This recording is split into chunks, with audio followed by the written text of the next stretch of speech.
ఉదయకాల సమయంలో నువ్వు అనుకుంటున్నావేమో, మా జీవితంలో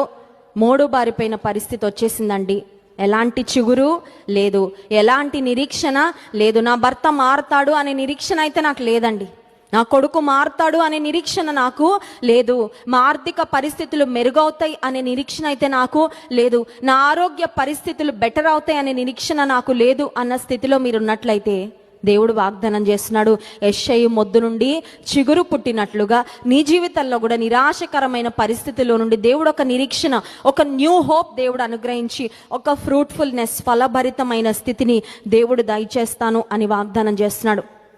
అదే కాల సమయంలో నిరీక్షణ లేని మన జీవితాలకు నిరీక్షణ యేసయ్యే. మోడు బారిపోయిన మన జీవితాలను చిగురింప చేసేవాడు యేసయ్యే. నిరీక్షించడానికి ఆధారం లేకపోయినా, నమ్మడానికి ఒకవేళ ఆధారం లేకపోయినా, maybe you are thinking, maybe you are feeling దేవుడు చాలా దూరంగా ఉన్నాడండి, దేవుడు నన్ను మర్చిపోయాడండి, దేవుడు నాకు నా ప్రేయర్స్కు